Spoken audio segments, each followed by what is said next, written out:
तो नमस्कार। एक बार फिर से हम मराठों की क्लास में कंटिन्यू हो रहे हैं। तो मराठों क्लास में कंटिन्यू होने से पहले आज किस घटना की परिप्रेक्ष्य में इस वीडियो में हम बात करेंगे, इस पर थोड़ी बात कर लेते हैं। तो किस घटना के बारे में आज हम बात करेंगे, तो हम बात करेंगे पानीपत के तृतीय युद्ध के बारे में। तो इससे पहले वाली क्लास में हमने पानीपत के तृतीय युद्ध के बारे में क्या पृष्ठभूमि थी, पानीपत के तृतीय युद्ध को होने के लिए क्या पृष्ठभूमि थी, किस प्रकार से पानीपत का तृतीय युद्ध तैयार हुआ का मतलब कि क्यों पानीपत का तृतीय युद्ध हुआ, क्या कारण था कि पानीपत का तृतीय युद्ध हुआ। कि दक्षिण की सेना यानी मराठों की दक्षिण की सेना, महाराष्ट्र के एरिए की सेना उत्तर में पानीपत यानी हरियाणा में, आप देखिएगा थोड़ा ध्यान से, यहाँ इसे थोड़ा सा इस मैप को देखिए, ये पूरा भारत है और यहाँ पर यहाँ की सेना, यहाँ महाराष्ट्र के पुणे पर, महाराष्ट्र में एक जगह है पुणे, और पुणे से सेना जो है 1600 किलोमीटर 1600 किलोमीटर की दूरी तय करके उत्तर में आकर के पानीपत हरियाणा, यहाँ पर एक जगह है देखिए हरियाणा, ये जो राज्य है ये हरियाणा, यहाँ पर एक जगह है पानीपत, ठीक है। तो इस पानीपत स्थान पर 1600 किलोमीटर की दूरी तय करके आकर के क्यों लड़ती, इसका क्या कारण? नहीं तो स्वाभाविक बात है, अगर किसी को आक्रमण करना है तो आए यहाँ पर आक्रमण करें, कि यहाँ से यहाँ जाकर लड़ने का तो कोई प्रश्न ही नहीं था। तो क्या कारण था, इसके पीछे क्या कारण था कि एक दक्षिण की सेना उत्तर में इतनी दूर आकर के लड़ती है? क्या कारण था कि उस 1 लाख की सेना के साथ 4 लाख दर्शनार्थी थे? ऐसा क्या कारण था? यहां तक कि जो सेना को लीड कर रहे हैं सदाशिवराव भाऊ, उनकी पत्नी पानीपत के तृतीय युद्ध में आई थी। अभी तो पिछले अगर 2 पानीपत के युद्धों की बात करें तो ऐसा कुछ नहीं है, कोई शरणार्थी नहीं है, कोई दर्शनार्थी नहीं है, किसी की पत्नी नहीं है, कोई नहीं है भाई, युद्ध सैनिक आए हैं। तो क्या ऐसा कारण था कि सैनिकों के साथ इतनी बड़ी मात्रा में 1 लाख के सैनिकों के साथ 4 लाख दर्शनार्थी आए हैं? क्या कारण था? क्या कारण था कि पूरे उत्तर भारत में मराठों का साथ देने वाला एक राजा नहीं था, जबकि पूरा उत्तर भारत मराठों के ही कब्जे में था।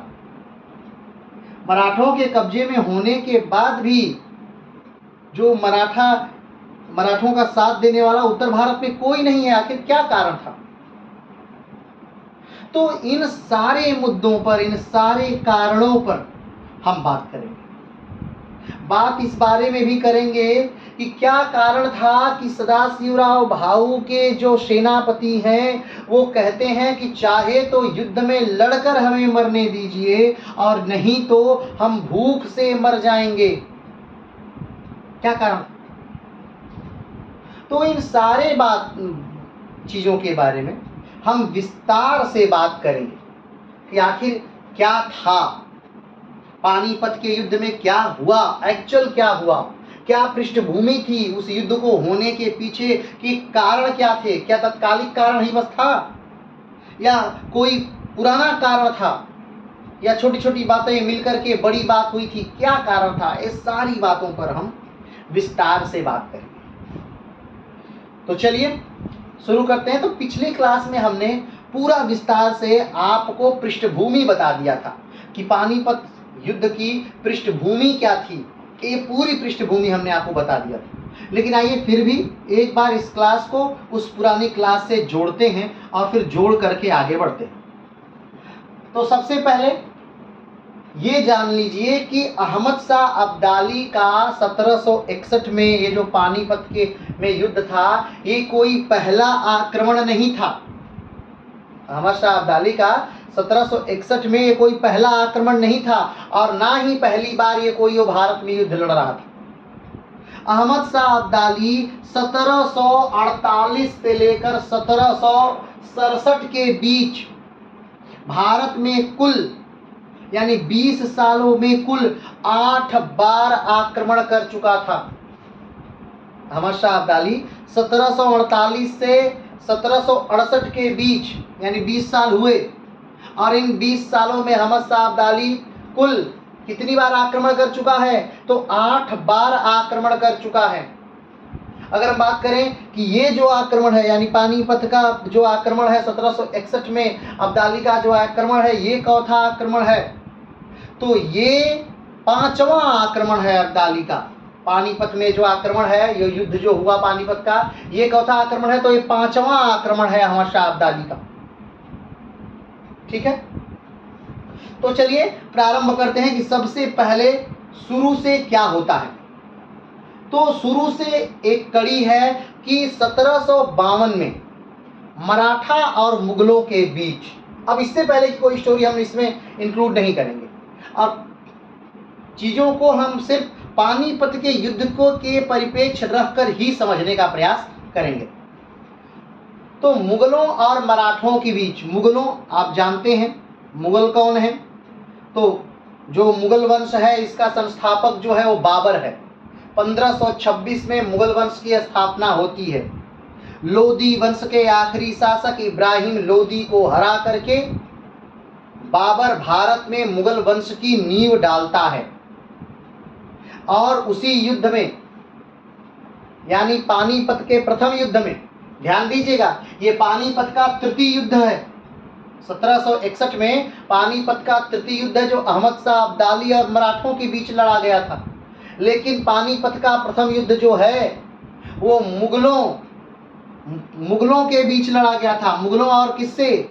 मुगलों और इब्राहिम लोदी यानी लोदी वंश से, यानी मुगलों और लोदी वंश से लड़ा गया था पानीपत का प्रथम युद्ध। और इसमें बाबर जीतता है और इब्राहिम लोदी युद्ध के मैदान में मारा जाता है, और युद्ध के मैदान में मारा जाने वाला वो पहला सल्तनत काल का राजा है। सल्तनत काल का अर्थ है कि पृथ्वीराज चौहान की मृत्यु के बाद से यानी 1192 के बाद से लेकर के 1526 तक का जो काल है इसे सल्तनत काल के रूप में जाना जाता है। यानी तराइन के द्वितीय युद्ध के बाद और पानीपत के प्रथम युद्ध के बाद, पानीपत के प्रथम युद्ध के पहले का समय, तराइन के द्वितीय युद्ध के बाद का समय और पानीपत के पहले युद्ध के पहले का समय, प्रथम युद्ध के पहले का समय, ये पूरा जो काल है यानी 1192 के बाद का समय, 1192 के बाद का समय, 1192 से लेकर के 1526 तक का समय जो है वो कौन सा काल है?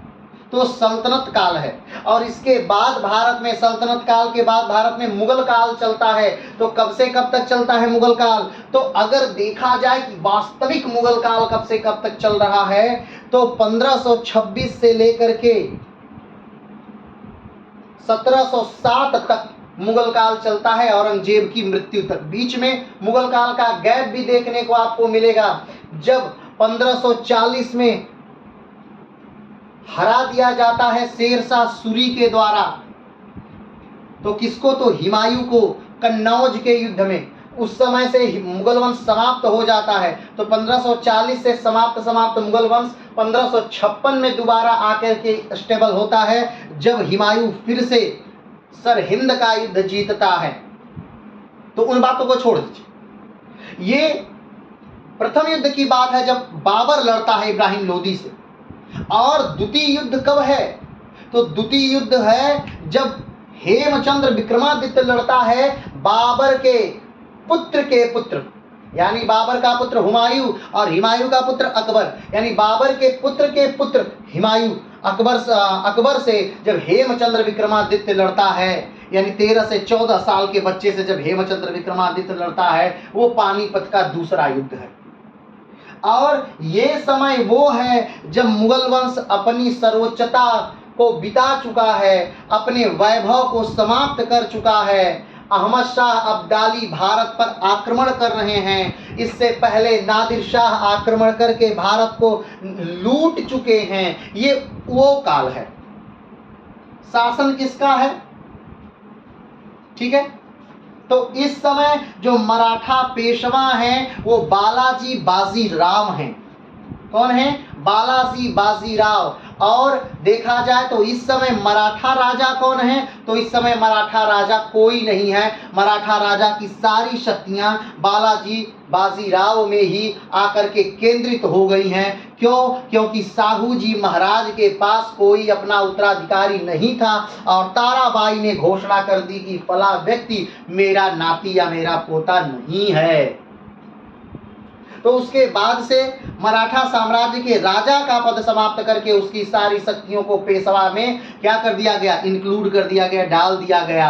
अब और पहले पेशवा कौन हैं? तो पहले पेशवा हैं बालाजी विश्वनाथ। और बालाजी विश्वनाथ को पेशवा किसने बनाया? तो साहू जी महाराज ने बनाया था 1713 में। और कब तक रहे? तो 1720 तक रहे। और 1720 से 1740 तक बालाजी विश्वनाथ के जो पुत्र हैं बाजीराव वो पेशवा रहे। और 1740 से लेकर के इस युद्ध तक जो पेशवा हैं वो बाजीराव के पुत्र बालाजी बाजीराव हैं। ये पेशवा इस समय हैं। तो इनके पेशवाई में ये युद्ध होता है। लेकिन बालाजी बाजीराव युद्ध लड़ने के लिए नहीं आते हैं, बल्कि अपने ही चाचा के लड़के यानी चीमाजी अप्पा के जो लड़के हैं, कौन हैं? सदाशिवराव भाऊ, उनको युद्ध के लिए भेजते हैं।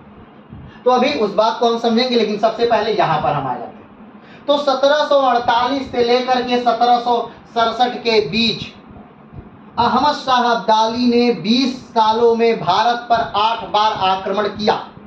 और पानीपत का जो युद्ध है ये 5वां आक्रमण है अहमद शाह अब्दाली का। ठीक, तो आइए पहली कड़ी से हम देखते हैं। 1752 की घटना है। कब? 1700 अगर बात करें कि अहमद शाह अब्दाली का पहला आक्रमण कब हुआ था, तो अहमद शाह अब्दाली का पहला आक्रमण भी 1748 में ही हुआ था, जो कि असफल रहा था। यानी अपने पहले आक्रमण में अहमद शाह अब्दाली हार गया था। अब बात थोड़ी सी कर लें अहमद शाह अब्दाली की। अहमद शाह अब्दाली कौन है? तो अहमद शाह अब्दाली नादिर शाह का सेनापति था। नादिर शाह जिसने आक्रमण किया था भारत में 1739 में, याद करिए। और 1739 मात्र 10 साल के अंदर ही उसके सेनापति नादिर अहमद शाह अब्दाली ने भी भारत पर क्या कर दिया? आक्रमण कर दिया है। अहमद शाह अब्दाली जो है वो अफगानिस्तान के पिता के रूप में जाना जाता है। अहमद शाह अब्दाली की जो कब्र है वो अफगानिस्तान में वर्तमान समय में सबसे ज्यादा अफगानिस्तान की भूमि बचाने वाली जगह है। अहमद शाह अब्दाली को अफगानिस्तान का अब्दाली बाबा के नाम से वहाँ पे जाना जाता है। अब्दाली अफगानिस्तान में काफ़ी ज़्यादा फेमस हैं। जो वर्तमान अफगानिस्तान का एरिया है वो अहमद शाह अब्दाली द्वारा ही जीता हुआ भाग था, क्योंकि इससे पहले अफगानिस्तान का जो एरिया था, चाहे वो भारत के कब्जे में रहा और चाहे ईरान के कब्जे में रहा या फिर दोनों के कब्जे में रहा, वो कभी स्वतंत्र रहा ही नहीं अफगानिस्तान वाला एरिया। लेकिन अहमद शाह अब्दाली ने जो भाग जीता था अफगानिस्तान का, वही भाग वर्तमान अफगानिस्तान का भाग है, यानी वर्तमान देश का वो भाग है। इसीलिए अहमद शाह अब्दाली को वर्तमान अफगानिस्तान का पिता माना जाता है। ठीक, तो यही अहमद शाह अब्दाली जो नादिर शाह की सेना में भी था। और नादिर शाह कौन है? वही नादिर शाह है जो कोहिनूर हीरा भारत से लूट के ले गया है 1739 में, जो आक्रमण करता है। उसकी सेना में उस समय अहमद शाह अब्दाली भी था। और वही नादिर शाह है जो तख्ते ताउस भारत से लूट करके ले गया है। वही नादिर शाह है जो 57 दिन तक भारत में कत्लेआम मचाता है। वही नादिर शाह है जो भारत से इतनी दौलत लूट कर ले जाता है कि जिसकी कोई गणना नहीं की जा सकती। इतनी दौलत, यानी मुगलों की 200 से 250 साल तक की जितनी भी दौलत थी, सारा का सारा नादिर शाह लूट के लेके चला जाता है।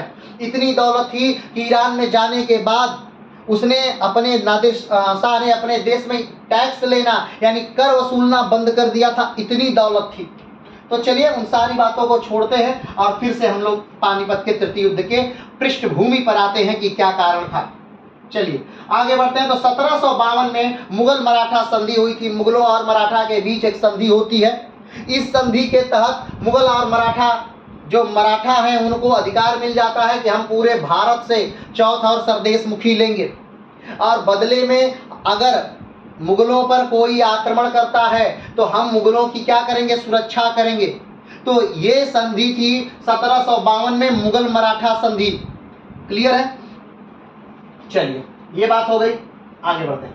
1752 में ही अब्दाली जो है वो पंजाब पर आक्रमण कर देता है। और पंजाब और मुल्तान के भाग को जीत लेता है।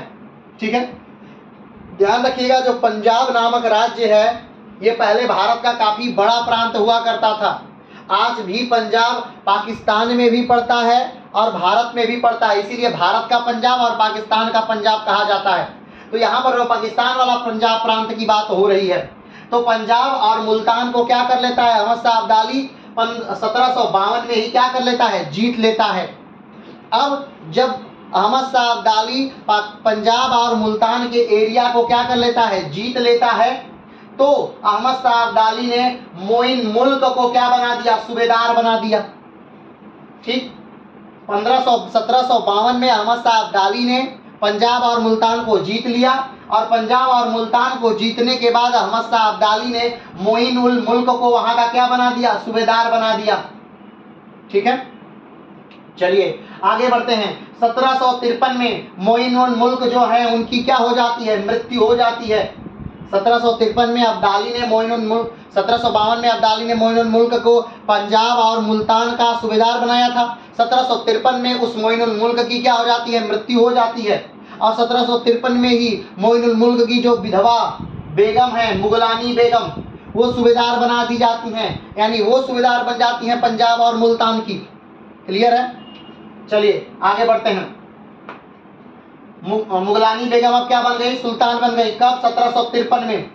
अब फिर क्या हुआ, इमादुल मुल्क ने मुगलानी बेगम को हटा दिया।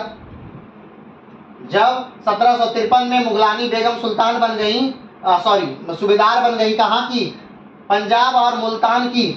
किसके मरने के बाद, तो मोइन उल मुल्क को के मरने के बाद। मोइन उल मुल्क को सूबेदार किसने बनाया था, तो अब्दाली ने बनाया था। कहाँ का, पंजाब और मुल्तान का। और जब मोइन उल मुल्क की मृत्यु हो जाती है तो उन्हीं की विधवा बेगम जो है मुगलानी बेगम, वो वहाँ की सूबेदार बन जाती हैं। इससे अब्दाली को कोई दिक्कत नहीं होती है, लेकिन इमादुल मुल्क ने मुगलानी बेगम को हटा दिया।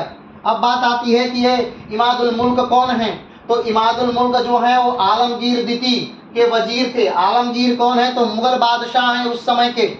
तो आलमगीर द्वितीय जो हैं इनके वजीर इमादुल मुल्क जो हैं, आलमगीर द्वितीय के वजीर इमादुल मुल्क जो हैं वो मुगलानी बेगम को हटा देते हैं। ठीक, और मुगलानी बेगम को हटा करके इमादुल मुल्क जो हैं ये अदीना बेगम को क्या बना देते हैं, पंजाब और मुल्तान का सूबेदार बना देते हैं। ठीक, यहां तक बात समझ में आई। चलिए एक बार फिर से इसको देख लेते हैं, समझ लेते हैं। 1752 में मराठा और मुगलों के बीच संधि होती है। 1752 में ये संधि होती है कि जो मराठा हैं वो पूरे भारत से चौथ और सरदेश मुखी का कर लेंगे और बदले में जो मुगल हैं उन पर अगर कोई आक्रमण करता है तो ये मराठों पर आक्रमण माना जाएगा। और 1752 में ही जो अहमद शाह अब्दाली हैं वो आक्रमण कर देते हैं और पंजाब, और ये अहमद शाह अब्दाली का 1752 में अहमद शाह अब्दाली का ये जो आक्रमण है, ठीक है, वो पंजाब और मुल्तान एरिया पर होता है और पंजाब और मुल्तान अहमद शाह अब्दाली जीत लेते हैं। अब अब्दाली पंजाब और मुल्तान जीत कर तो खुद राजा बनेंगे नहीं, और राजा तो हैं, राजा तो रहेंगे ही, लेकिन सूबेदारी वो किसी को दे देते हैं और जिसको सूबेदारी देते हैं वो मोइन उल मुल्क हैं। ठीक, मोइन उल मुल्क को सूबेदारी दे करके वो चले जाते हैं अफगानिस्तान वाले एरिया में। 1753 में मोइन उल मुल्क की मृत्यु हो जाती है और उनकी जो विधवा हैं मुगलानी बेगम, उनको वहाँ का सूबेदार बना दिया जाता है। अब इमादुल मुल्क क्यों, ये एक इमादुल मुल्क हैं, तो कौन है इमादुल मुल्क, इमादुल मुल्क आलमगीर द्वितीय के वजीर हैं। आलमगीर द्वितीय कौन है, तो मुगलिया सल्तनत के बादशाह हैं आलमगीर द्वितीय, इनके वजीर हैं इमादुल मुल्क। और इमादुल मुल्क को मुगलानी बेगम को क्या कर देते हैं, हटा देते हैं। इमादुल मुल्क मुगलानी बेगम को हटा देते हैं और इमादुल मुल्क मुगलानी बेगम को हटा करके अदीना बेगम को पंजाब और मुल्तान का सूबेदार बना देते हैं। क्लियर है, चलिए आगे बढ़ते हैं। अब्दाली 1757 में फिर दिल्ली को जीत लिया। अब बात आती है कि जब इमादुल मुल्क ने अदीना बेगम को वहाँ का सूबेदार बना दिया और मुगलानी बेगम को हटा दिया, इस बात से अब्दाली बहुत क्या हो जाता है, नाराज हो जाता है। और 1757 में अब्दाली फिर से दिल्ली पर क्या कर देता है, आक्रमण कर देता है। ये आक्रमण पंजाब और मुल्तान पर नहीं है, ये आक्रमण दिल्ली पर है। क्यों, क्योंकि दिल्ली ने यह गुस्ताखी की है कि अहमद शाह अब्दाली द्वारा बनाए हुए व्यक्ति को हटा करके किसी दूसरे को वहाँ का सूबेदार बना दिया। ठीक है। तो अब्दाली 1757 में दिल्ली को क्या करता है, आक्रमण करता है और दिल्ली को जीत लेता है। ध्यान दीजिएगा। अब अब्दाली दिल्ली का वजीर, अब अब्दाली जब दिल्ली पर आक्रमण करता है और दिल्ली को जीतता है तो इमादुल मुल्क क्या करते हैं, दिल्ली छोड़ करके भाग जाते हैं। क्लियर है, दिल्ली छोड़ करके इमादुल मुल्क क्या करते हैं, भाग जाते हैं। आगे बढ़ते हैं। अब्दाली दिल्ली का वजीर निजामुल मुल्क को बनाया। अब अब्दाली ने क्या किया, दिल्ली का वजीर किसको बना दिया, निजामुल मुल्क को बना देता है। आगे बढ़ते हैं। अदीना बेगम को अब्दाली हटा देता है। अदीना बेगम कौन है, जिनको इमादुल मुल्क ने जमींदार या सूबेदार बनाया था, कहाँ का, पंजाब और मुल्तान का। इमादुल मुल्क ने अदीना बेगम को पंजाब और मुल्तान का सूबेदार बनाया था। उस अदीना बेगम को अब्दाली क्या करता है, पंजाब और मुल्तान से हटा देता है और अपने बेटे, कौन बेटा है, अहमद शाह अब्दाली का बेटा है तैमूर। तैमूर पुराने वाले तैमूर को मत समझ लीजिएगा, वो तैमूर लंग है, उसकी हम बात नहीं कर रहे हैं। यहाँ पर हम बात कर रहे हैं तैमूर जो अहमद शाह अब्दाली का पुत्र है। तो अब्दाली अपने पुत्र तैमूर को पंजाब और मुल्तान का सूबेदार बना देता है। आगे बढ़ते हैं। 1757 में मराठे आक्रमण कर दिल्ली को आजाद कराते हैं। अब आपको याद होगा कि 1752 में मुगल मराठा संधि हुई थी। मुगल मराठा संधि के अंतर्गत ये बात तय हुई थी कि अगर कोई मुगलों पर आक्रमण करेगा तो मराठों पर आक्रमण माना जाएगा। तो इसके तहत रघुनाथ राव को भेजते हैं बालाजी बाजीराव यानी नाना साहब रघुनाथ राव को भेजते हैं और कहते हैं कि जाइए आप दिल्ली पर आक्रमण करके दिल्ली को स्वतंत्र कराइए और जो भाग हम उधर पंजाब और मुल्तान में हारे हैं उस भाग को भी क्या कराइए, आजाद कराइए। रघुनाथ राव अपनी सेना लेकर के आते हैं और रघुनाथ राव इस पूरे दिल्ली को क्या कराते हैं, आजाद कराते हैं। 1757 मराठे दिल्ली को आजाद कराते हैं। रघुनाथ राव के नियंत्रण में सेना है। रघुनाथ राव कौन है, तो रघुनाथ राव जो हैं वो बाजीराव के सगे भाई हैं, यानी उनके लड़के हैं। किनके लड़के हैं, बाजीराव के लड़के हैं। ठीक है, नाना साहब के भाई, सगे भाई हैं रघुनाथ राव, और रघुनाथ राव अच्छे और योग्य सेनापति भी हैं। तो 1757 में रघुनाथ राव क्या करते हैं, आक्रमण कर देते हैं कहाँ, दिल्ली पर, और दिल्ली को आजाद करा लेते हैं। मराठे दिल्ली और पंजाब जीत लेते हैं। अब दिल्ली को तो आजाद करा ही लेते हैं रघुनाथ राव, पंजाब को भी जीत लेते हैं, मुल्तान को भी जीत लेते हैं, और पंजाब और मुल्तान से तैमूर को क्या करना पड़ता है, भागना पड़ता है। क्लियर है। अब मराठों ने निजामुल मुल्क को हटाकर, अब निजामुल मुल्क कौन है, निजामुल मुल्क वही है जिसको अहमद शाह अब्दाली ने 1757 में दिल्ली का क्या बना दिया था, वजीर बना दिया था, वही निजामुल मुल्क है। तो मराठों ने निजामुल मुल्क को हटाकर अहमद खान बंगस को मीर बख्शी बना दिया। कहाँ का, दिल्ली का। मराठों ने निजामुल मुल्क को हटा करके अहमद खान बंगस को दिल्ली का क्या बना दिया, तो वजीर बना दिया। आगे बढ़ते हैं। 1760 में गुस्साए अब्दाली ने फिर से आक्रमण किया। अब देखिए, अब जब मराठे आक्रमण करते हैं दिल्ली पर और दिल्ली को जीत लेते हैं, फिर मराठे आक्रमण करते हैं पंजाब पर, उसको जीत लेते हैं, मुल्तान को जीत लेते हैं, और अहमद शाह अब्दाली के बेटे तैमूर को वहां से भागने पर मजबूर कर देते हैं। तैमूर वहां से भाग जाता है। तब अब्दाली बहुत नाराज होता है, बहुत गुस्सा होता है, और 1760 में अब्दाली फिर से क्या कर देता है, भारत पर आक्रमण कर देता है। अब ध्यान रखिएगा, ये जो आक्रमण है ये अब्दाली का 5वां आक्रमण है भारत पर। ठीक है, चौथा आक्रमण है, 5वां आक्रमण है। अब जब उधर से अहमद शाह अब्दाली भारत पर आक्रमण करता है तब मराठे भी उसका बचाव करने के लिए किसी न किसी को भेजेंगे। तो मराठों का उस समय पेशवा कौन है, तो मराठों का पेशवा उस समय है बालाजी बाजीराव, जिन्हें नाना साहब के नाम से भी जानते हैं, जो 1740 से पेशवा हैं, और इस समय है 1760 का। तो ये उस अहमद शाह अब्दाली से लड़ने के लिए सदाशिवराव भाऊ को क्या करते हैं, भेजते हैं। ठीक है, सदाशिवराव भाऊ कौन है, तो सदाशिवराव भाऊ जो है वो चीमाजी अप्पा के लड़के हैं। चीमाजी अप्पा कौन है, तो चीमाजी अप्पा जो हैं वो बाजीराव के सगे भाई हैं। अब बाजीराव कौन है, तो बालाजी विश्वनाथ के लड़के हैं, यानी चीमाजी अप्पा बालाजी विश्वनाथ के लड़के हैं और बाजीराव के भाई हैं। उसी चीमाजी अप्पा के लड़के हैं सदाशिवराव भाऊ, और सदाशिवराव भाऊ और बाजीराव में काफ़ी ज़्यादा बनती है तो सदाशिवराव भाऊ ने उस समय निजाम को हराया है उदयगिरी में। उदयगिरी के अभियान में निजाम को हराकर बहुत सारा नाम कमाया है। लेकिन एक दिक्कत यह है कि सदाशिवराव भाऊ के पास उत्तर भारत का अनुभव नहीं है और इस समय सदाशिवराव भाऊ की जो उम्र है वो 30 साल की है। 30 साल की उम्र में उनके कंधों पे बहुत बड़ी जिम्मेदारी सौंप दी जाती है और अहमद शाह अब्दाली का सामना करने के लिए उत्तर की तरफ भेज दिया जाता है। पुणे से जब फौज निकलती है उस समय फौज की संख्या धीरे धीरे बढ़ती है। उसके बाद ऊपर के सिंधिया धीरे धीरे लोग मिलते जाते हैं और फौज बढ़ती जाती है, ऊपर पहुंचती है। पुणे से जो दिल्ली या पानीपत की जो दूरी है वो 1600 किलोमीटर यानी 1600 किलोमीटर की दूरी है। इस पूरी दूरी को तय किया जाता है। लेकिन आगे क्या होता है, कैसे होता है, तो आइए अब इसको हम भरपूर और बखूबी आराम से समझते हैं, अक्षर बाई अक्षर, लाइन बाई लाइन। चलिए, सबसे पहले पानीपत के तृतीय युद्ध के बारे में बात करने से पहले हम बता दें कि पानीपत का प्रथम युद्ध कब हुआ था, तो 21 अप्रैल 1526 को हुआ था बाबर और इब्राहिम लोदी के बीच में, जिसमें इब्राहिम लोदी हार जाता है, बाबर जीत जाता है और मुगल वंश की स्थापना हो जाती है।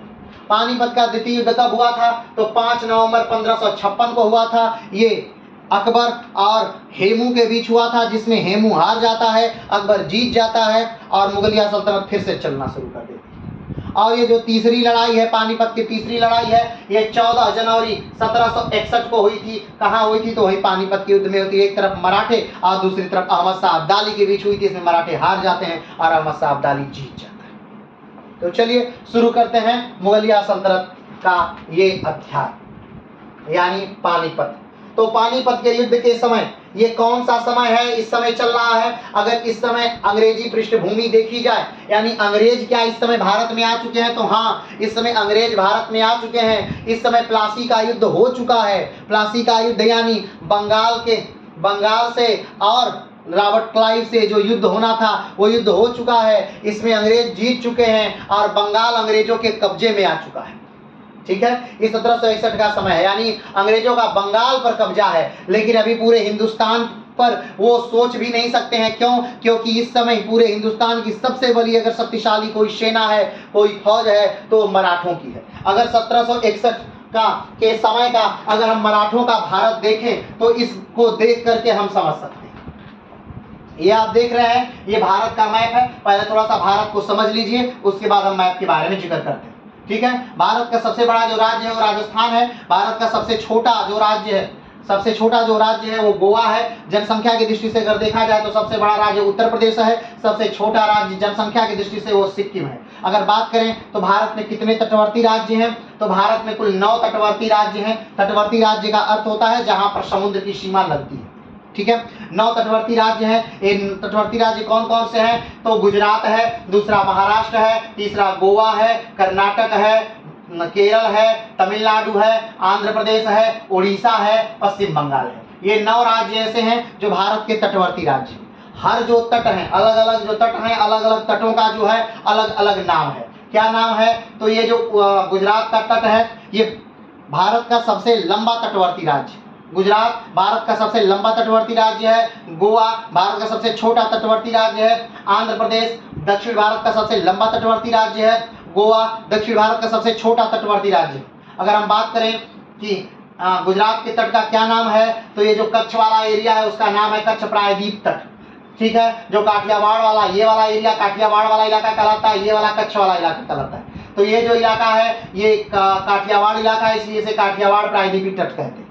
ठीक है, ये जो महाराष्ट्र और गोवा वाला तट है इसे कोंकण तट के नाम से जानते हैं। ठीक है, ये जो कर्नाटक वाला तट है इसको कन्नड़ तट के नाम से जानते हैं। ये जो केरल वाला तट है इसको मालाबार तट का के नाम से जानते हैं। 1498 में जो पुर्तगाली यात्री वास्को डिगामा भारत आया था, जिसने भारत के जलमार्ग की सबसे पहले खोज की थी, वो इसी मालाबार तट पर ही आया था। सबसे पहले मालाबार तट पर यानी केरल तट पर ही वो सबसे पहले आया था। ठीक है, आगे बढ़ते हैं। ये जो तमिलनाडु वाला तट है इसे कोरोमंडल तट कहते हैं। जो आंध्र प्रदेश वाला तट है इसे उत्तरी सरकार तट कहते हैं। जो उड़ीसा वाला तट है इसे उत्कल तट कहते हैं। जो पश्चिम बंगाल वाला तट है इसे बेंगी तट कहते हैं। ठीक है, अब आगे बात करते हैं। भारत का सबसे उत्तरी राज्य कौन है? तो हिमाचल प्रदेश है। भारत का सबसे दक्षिणी राज्य कौन है? तो तमिलनाडु है। भारत का सबसे पूर्वी राज्य कौन है? तो अरुणाचल है। भारत का सबसे पश्चिमी राज्य कौन है? तो गुजरात है। अगर बात करें कि भारत का सबसे ऊपरी बिंदु कौन है? तो इंदिरा कॉल है। भारत का सबसे दक्षिणी बिंदु कौन है? तो इंदिरा पॉइंट है। लेकिन मेनलैंड का सबसे दक्षिणी बिंदु कौन है? तो कन्याकुमारी या कैप कैमोरीन है। भारत का सबसे पूर्वी बिंदु कौन है? तो किवीथू है। भारत का सबसे पश्चिमी बिंदु कौन है? तो गुहार मोती है। ठीक है, तो ये हमारा प्यारा भारत है। अभी आप देख रहे हैं कि यहाँ पर एक लाइनिंग बनी है। ये जो लाइन है इसके अंदर का ये जो पूरा भारत है, ठीक है, ये जो पूरा भारत है, ये जो पूरा भारत है, ये पूरा भारत है जिसमें लाइनिंग खींची हुई है, ये पूरा मराठों के कब्जे का भारत है 1760-61 का।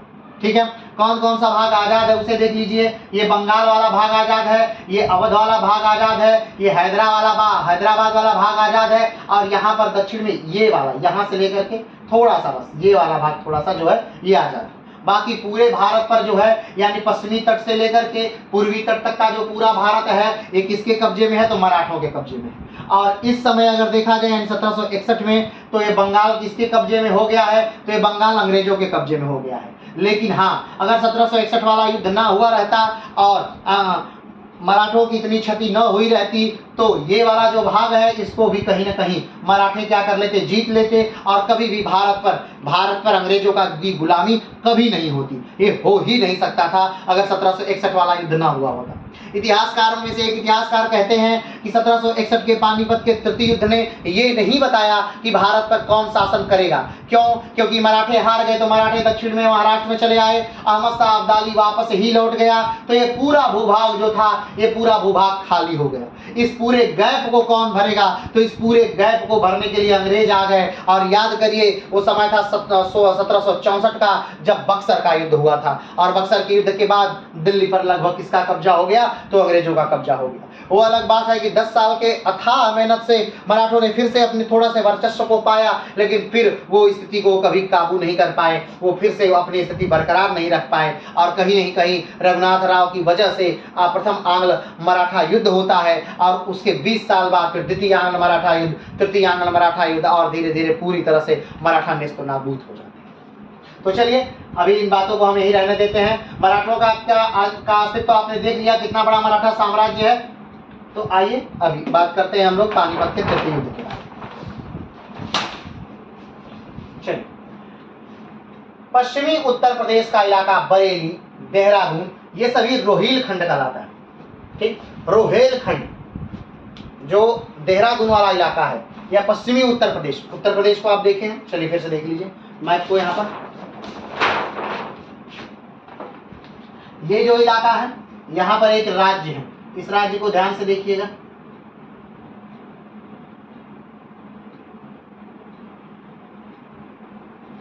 ठीक है, ये जो राज्य है यहाँ से लेकर के यहाँ तक सिंह की आकृति का ये जो राज्य है, 21 करोड़ की जनसंख्या के साथ विश्व में मात्र कुछ देश ही विश्व में मात्र ऐसे हैं जिसकी जनसंख्या यूपी से ज्यादा यानी 21 करोड़ से ज्यादा है। ये भी जनसंख्या 2011 के जनगणना के अनुसार है, 2011 के जनगणना के अनुसार है। उसके बाद से कोई जनगणना नहीं हुई है। अभी यूपी की जनसंख्या कहीं और अधिक है। तो इस 21 करोड़ की आबादी के साथ भारत का सबसे बड़ा आबादी वाला ये क्षेत्र उत्तर प्रदेश है। तो इसका जो ये वाला भाग है ये पूर्वी भाग कहलाता है, और ये वाला जो भाग है उत्तर प्रदेश का ये पश्चिमी भाग कहलाता है। ठीक, तो ये वाला जो भाग है ये उस समय की बात हो रही है। यहाँ पर यहाँ जो उत्तराखंड, ये जो उत्तराखंड वाला इलाका है, यहाँ पर एक उत्तराखंड की राजधानी है, यहाँ ये देहरादून। ठीक है, तो ये देहरादून वाला जो इलाका है, ये वाला जो इलाका है, इसे रोहेलखंड के नाम से हम जानते हैं। किस नाम से जानते हैं? रोहेलखंड। आखिर क्या है रोहेलखंड? तो मुगलों के समय में, ठीक है, मुगलों के समय में बाहर से कुछ मुसलमान, खासतौर पे अफगानिस्तान मूल के मुसलमान आकर के वहां पर बसते रहे। यानी देहरादून वाले क्षेत्र में के जो एरिया है भारत उत्तर प्रदेश का पश्चिमी वाला भाग जो है वो रोहिलखंड का इलाका कहलाता है, क्योंकि जब मुगलों का शासनकाल चल रहा था तो मुगल अपनी सेना में भर्ती करने के लिए अफगानिस्तान से, ईरान से, इराक से सैनिकों को बुलाया करते थे। तो सैनिक सेवा, और चूंकि भारत उस समय सबसे ज्यादा शक्तिशाली देश था, भारत उसकी अर्थव्यवस्था बहुत सुदृढ़ थी, भारत में जो तनख्वाह थी बहुत ज़्यादा मिलती थी, भारत में लोग अमीर बनने के लिए आते थे। जैसे आज भारत के लोग, छोटे छोटे देशों के लोग अमेरिका की तरफ पलायन कर रहे हैं, उसी तरह उस समय के लोग भारत की तरफ पलायन कर रहे थे। क्यों? क्योंकि भारत स्टेबल था। मुगलों ने इतने दिन के शासन व्यवस्था के साथ भारत को अस्थायित्व प्रदान कर दिया था। यहाँ बार बार युद्ध नहीं हो रहे थे। अब जो युद्ध हो रहे थे वो बस जीते जा रहे थे, वो हारे नहीं जा रहे थे। तो ये जो इलाका था, देहरादून वाला इलाका, इसे रोहेलखंड कहा गया, क्योंकि यहाँ पे रोहिल्ला नामक जाति अफगानिस्तान मूल से आकर के यहाँ पे बसती रही। तो वो इलाका पूरा ही रोहेलखंड के नाम से क्या कर दिया गया, जाना गया। तो इलाका बरेली, देहरादून के सभी रोहिलखंड कहलाते हैं। रोहिल्ला मुख्यतः अफगान थे जो मुगल साम्राज्य के समय भारत के इस इलाके में आकर के बसे थे। इस समय 1761 में रोहिल्लों का नेता नजीब-उद-दौला है। ध्यान रखिएगा, बात नजीब-उद-दौला को बताने के लिए हमने रोहिलखंड का जिक्र किया। ठीक, तो 1761 में इन रोहिल्लों का नेता कौन है? तो नजीब-उद-दौला है। और नजीब-उद-दौला जो है वो मराठों का एक तरह से शत्रु है, मराठों को पसंद नहीं करता। अब क्या कारण है ये हम पिछली कक्षाओं में बता चुके हैं बहुत विस्तार से। और पानीपत के तृतीय युद्ध में इनकी भूमिका महत्वपूर्ण है। ये रोहिल्ला नेता नजीब-उद-दौला की भूमिका क्या है? महत्वपूर्ण है, क्योंकि रोहिल्ला अच्छे लड़ाके हैं। रोहिल्ला क्या है? अच्छे लड़ाके हैं। और वर्तमान समय में यानी 1761 में रोहिल्लाओं की सेना बड़ी है, रोहिल्ला सेना अच्छे से लड़ती है। और नजीब-उद-दौला उस समय मराठों का साथ ना दे करके किसका साथ देते हैं? तो अहमद शाह अब्दाली का साथ देते हैं। कहीं न कहीं साथ न, उत्तर भारत के राजाओं का मराठों का साथ न देना, ये कहीं न कहीं एक तरह की मराठों की कमियां थी। क्यों? क्योंकि मराठों ने लगभग सबको लूटा था। मराठों ने बार बार आक्रमण किया था उत्तर भारत में। मराठों ने सबके आंतरिक मामलों में बहुत ज्यादा दिलचस्पी दिखाई थी और सबके आंतरिक मामलों में सबको परेशान किया था। मराठों का जो कर था वो कहीं ज्यादा था, इसलिए लोग मराठों से कहीं न कहीं डरते तो थे, लेकिन मराठों से बचना चाहते थे। तो जब अहमद शाह अब्दाली नामक एक किरण उनको दिखी तो उन्होंने मराठों का साथ देना उचित नहीं समझा। उन्होंने कहा कि ठीक है, हम अहमद शाह अब्दाली का साथ नहीं देंगे, लेकिन हम मराठों का साथ भी नहीं देंगे। ठीक है, लेकिन नजीब-उद-दौला जैसे जो लोग हैं, रोहिल्ला जो हैं, इन्होंने किसका साथ दिया? इन्होंने अहमद शाह अब्दाली का साथ दिया। तो पानीपत के तृतीय युद्ध में यानी 1761 के युद्ध में जो रोहिल्ला थे उन्होंने किसका साथ दिया था? तो उन्होंने अहमद शाह अब्दाली का साथ दिया था। अहमद शाह अब्दाली का साथ देने का एक और कारण था। क्यों? क्योंकि अहमद शाह अब्दाली जो है वो काफी सामाजिक प्राणी है। वो लोगों से अच्छा कन्वर्सेशन कर, अच्छी बातें कर सकता है, लोगों को अपनी तरफ मिला सकता है, लोगों को अपने में मिला करके लड़ा सकता है। जैसे इससे पहले जब अहमद शाह अब्दाली युद्ध करते हैं, आक्रमण करता है, तो अवध से युद्ध होता है और इस युद्ध में, पानीपत के तृतीय युद्ध में, अवध उनके साथ लड़ता है। अब देखिए, एक तरफ अहमद शाह अब्दाली हैं, उन्हीं की तरफ रोहिल्ला हैं और उन्हीं की तरफ अवध, ये तीनों मिलकर के मराठों से युद्ध करते थे। चलिए आगे बढ़ते हैं। और हाँ, दूसरी कमी एक और थी कि सदाशिवराव भाऊ जो हैं ये अच्छे डिप्लोमैट नहीं है, ये बात करने में कुशल नहीं है, ये बात करने में निपुण नहीं। हाँ, एक अच्छे योद्धा हैं, ये अच्छे सेनानायक हैं, लेकिन ये अच्छे कुशल योग्य वाक्पटु नहीं है, योग्य बात करने वाले व्यक्ति नहीं इनको कहा जा सकता।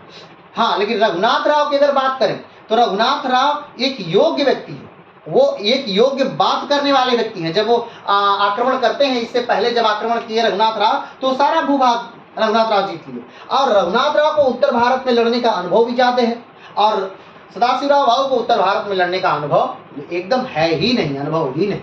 चलिए आगे बढ़ते हैं। हाँ, लेकिन ये मत समझिएगा कि सदाशिवराव भाऊ को युद्ध का अनुभव नहीं है। सदाशिवराव भाऊ को युद्ध का बहुत अनुभव है, लेकिन दक्षिण भारत में युद्ध का अनुभव है, उत्तर भारत में युद्ध का अनुभव नहीं है। अब आप कहेंगे कि दक्षिण भारत में और उत्तर भारत में युद्ध का क्या अलग है? हाँ, दक्षिण भारत की जो भूमि है वो पहाड़ी है, पथरीली है, वहां पर अलग तरह से युद्ध लड़ा जाता है। दक्षिण भारत में जंगल ज्यादा हैं, तो वहां पर उठा हुआ है, कहीं ढलान है, तो वहां पे अलग तरह से युद्ध लड़ा जाता है। लेकिन उत्तर भारत में क्या है? खुला मैदान है, दोनों सेनाएं आमने सामने खड़ी होकर के युद्ध लड़ती हैं।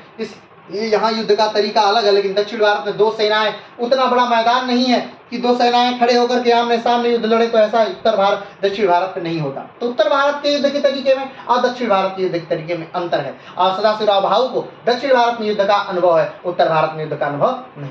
चलिए आगे बढ़ते। पानीपत के तृतीय युद्ध में रोहिल्ला ने अहमद शाह अब्दाली का साथ दिया। रोहिल्ला ने किसका साथ दिया?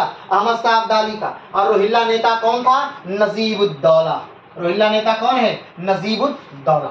आगे बढ़ते हैं। 1757 में अहमद शाह अब्दाली का भारत पर चौथा आक्रमण था। ठीक है, 1757 में क्या है? भारत पर चौथा आक्रमण है। 1758-59 तक मराठा साम्राज्य अफगानिस्तान बॉर्डर तक हो गया था। तैमूर शाह दुर्रानी मराठों के आक्रमण से बचकर भाग जाता है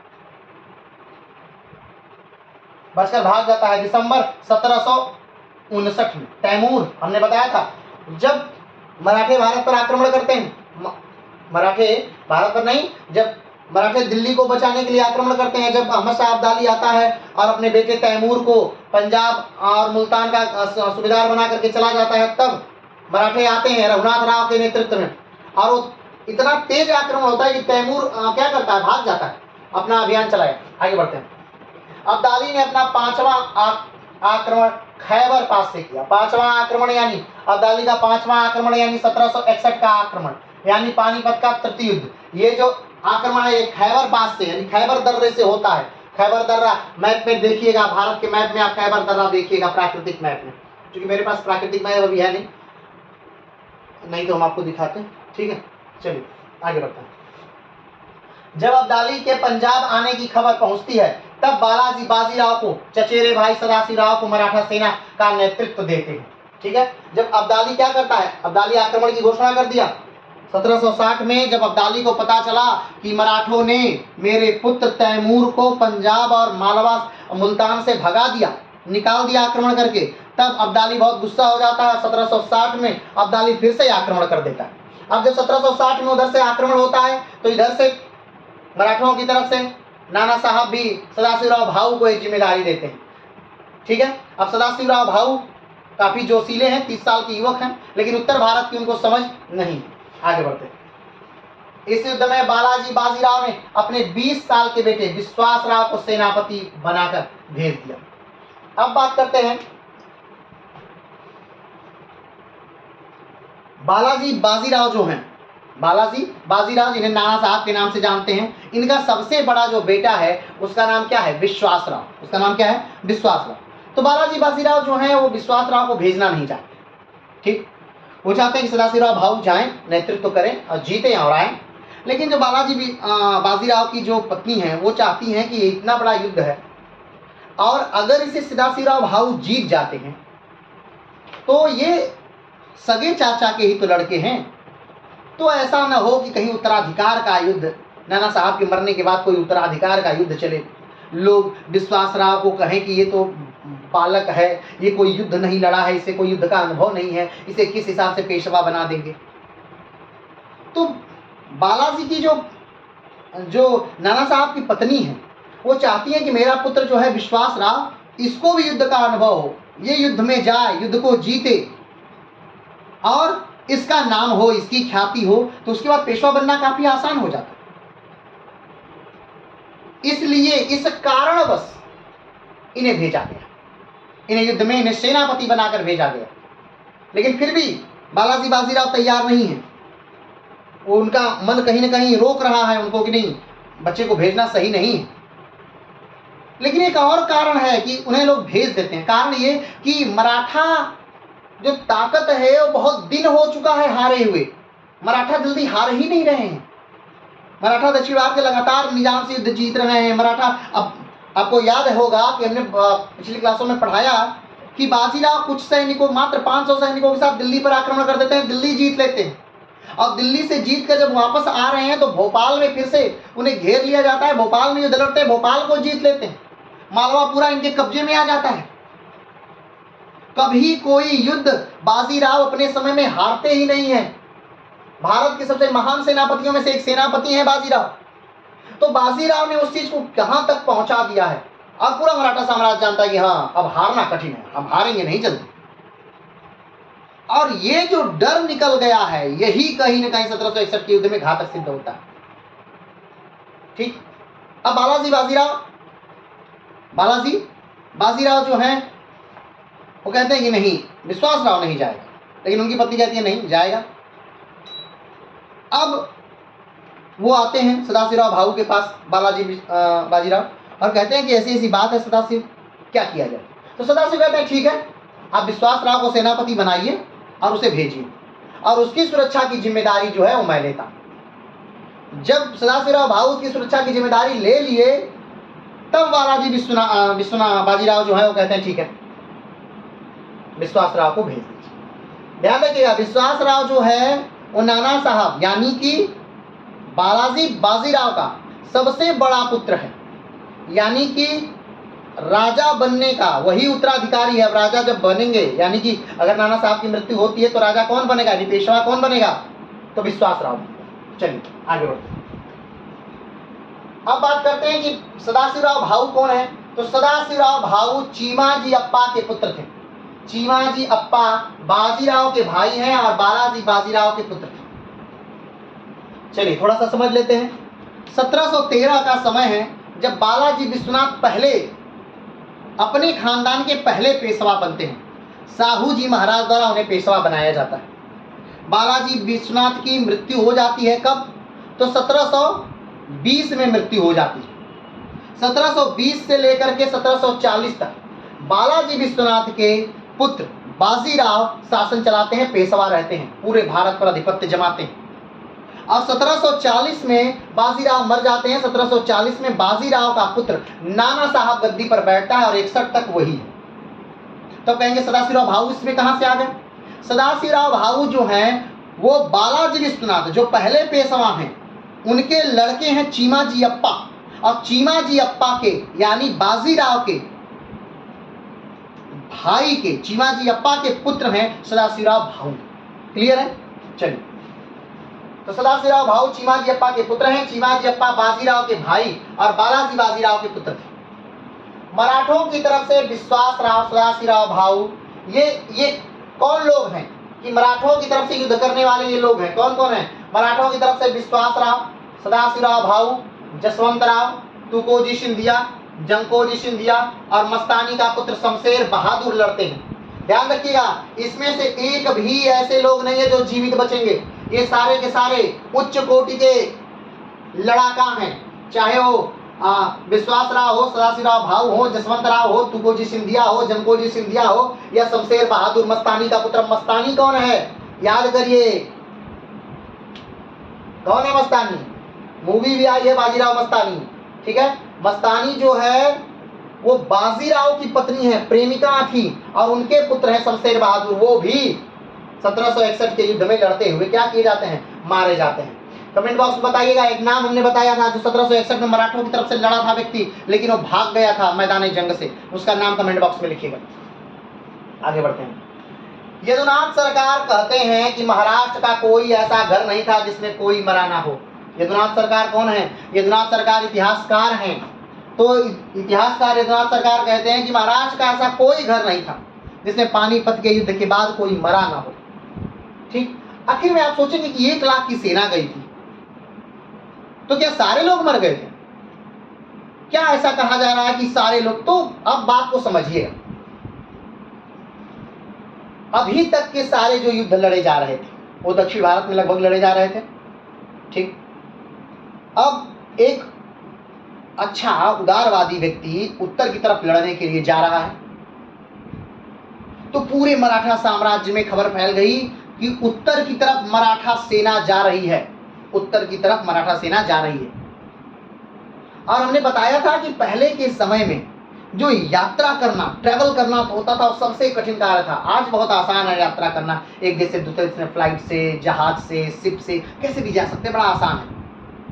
लेकिन उस समय अगर कोई जा रहा है तो लूट पाट, डाकू डकैत, बाप रे बाप, आप 10 किलोमीटर यात्रा नहीं कर पाते थे, 50 किलोमीटर, 100 किलोमीटर बहुत दूभर होता था यात्रा करना।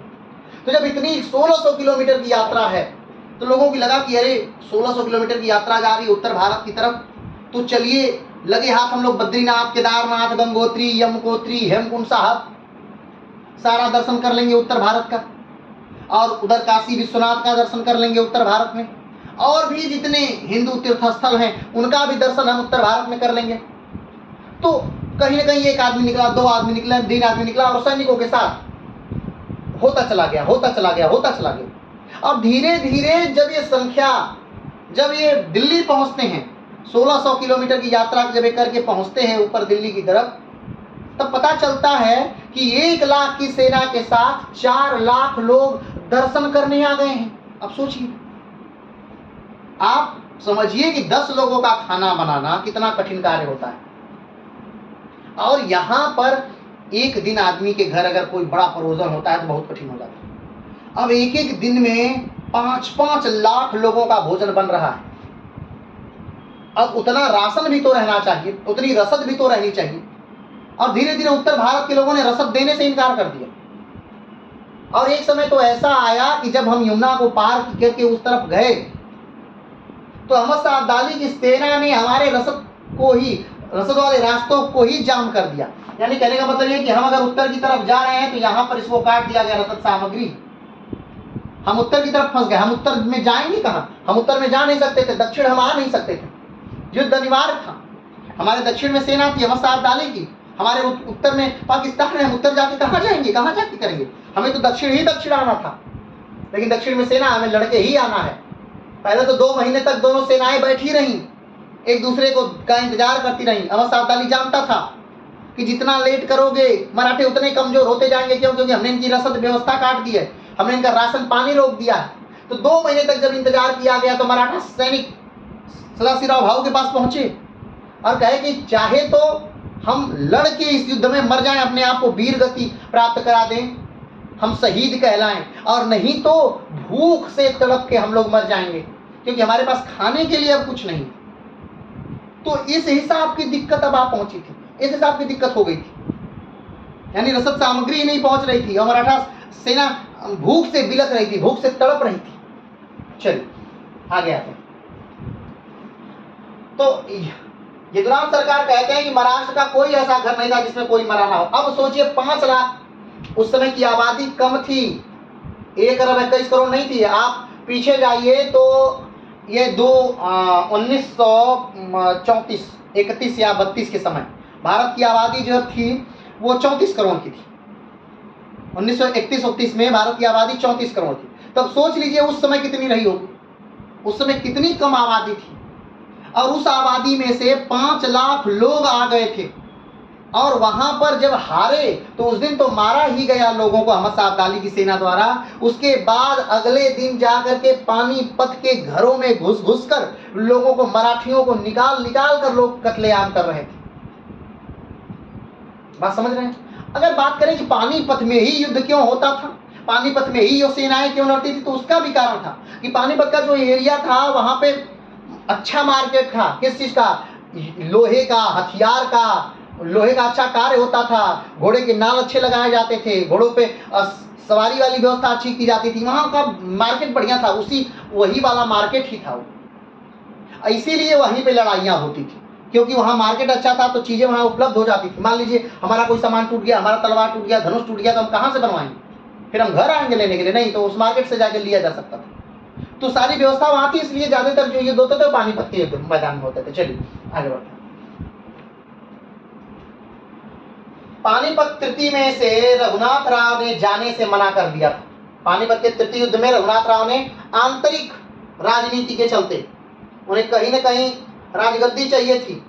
रघुनाथ राव को राजा बनना चाहते थे रघुनाथ राव, तो आंतरिक राजनीति के चलते रघुनाथ राव ने जिनको रघुनाथ राव अच्छे योद्धा हैं, अच्छा उन्हें पानीपत का, अच्छा उत्तर भारत का अनुभव है, लेकिन रघुनाथ राव उत्तर भारत में जाने के लिए मना कर देते हैं कि नहीं, हमारे उत्तर भारत में नहीं जाऊंगा, मैं पानीपत का युद्ध नहीं लड़ूंगा। जबकि उत्तर भारत में उनको लड़ने का ज्यादा अनुभव था। और रघुनाथ राव बालाजी बाजीराव के सगे भाई थे, यानी बाजीराव प्रथम के पुत्र। रघुनाथ राव ने ही मराठों के लिए 1758-59 में उत्तर पश्चिम भाग का युद्ध जीता था, जबकि सदाशिवराव भाऊ को उत्तर भारत में लड़ने का कोई अनुभव नहीं था। सदाशिवराव भाऊ उस समय मात्र 30 साल के थे। ध्यान दीजिए। तो रघुनाथ राव जो हैं, जिनको उत्तर भारत में लड़ने का अनुभव है, जो उत्तर भारत कई बार जीत चुके हैं, अहमद शाह अब्दाली को हरा चुके हैं कई बार, वो रघुनाथ राव 1761 के युद्ध में नहीं जा रहे, मना कर दे रहे कि हम नहीं जाएंगे। क्यों?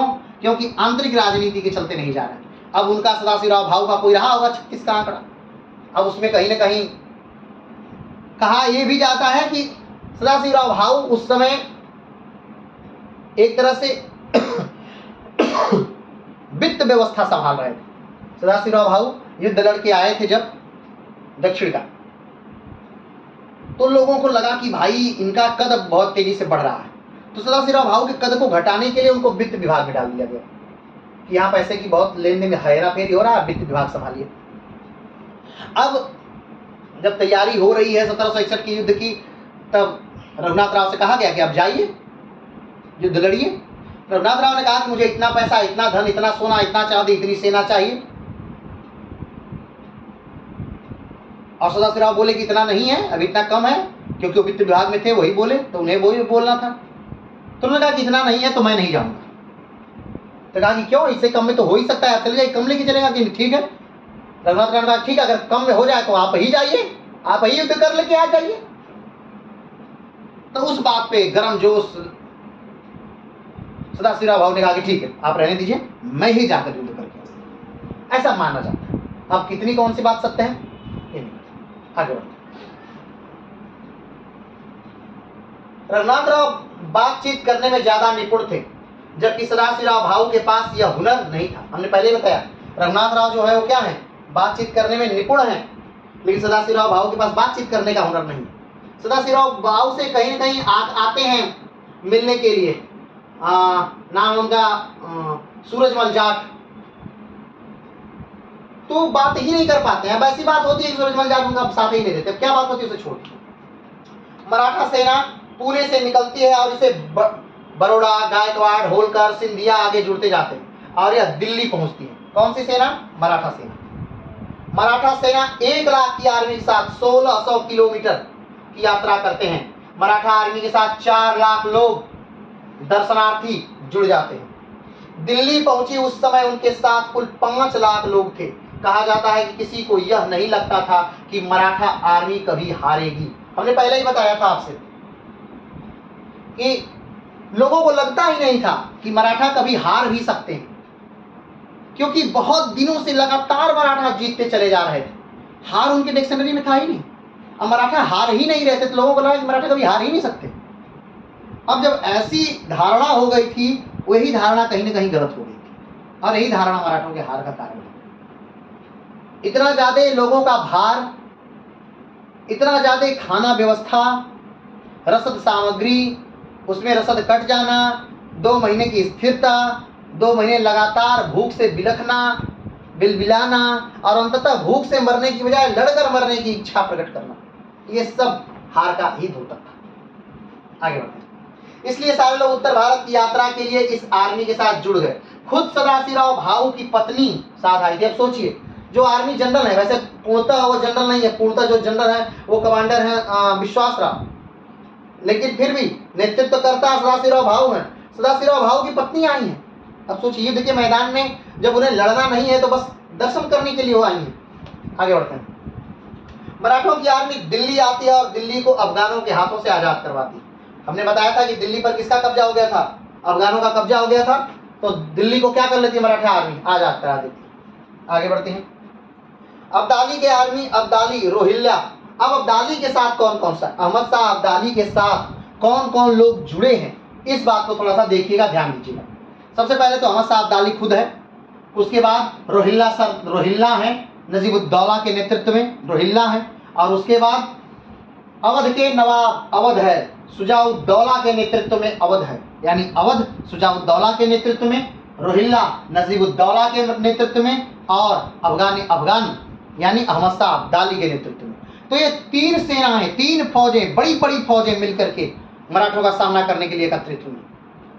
मराठों के हार का मूल कारण सिर्फ ये नहीं था कि मराठों के साथ ज्यादा लोग आ गए थे, या मराठे दक्षिण भारत में लड़ने के आदी थे, उत्तर भारत में लड़ रहे थे, या ये भी मूल कारण नहीं था कि सदाशिवराव भाऊ को दक्षिण का में युद्ध का अनुभव था, उत्तर में युद्ध का अनुभव नहीं था। ये सब छोटे छोटे कारण थे।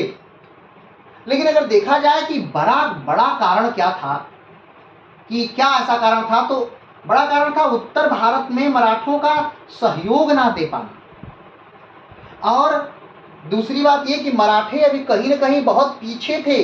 आधुनिक तकनीकों से, और अहमद शाह अब्दाली के साथ भरपूर आधुनिक तकनीक थी।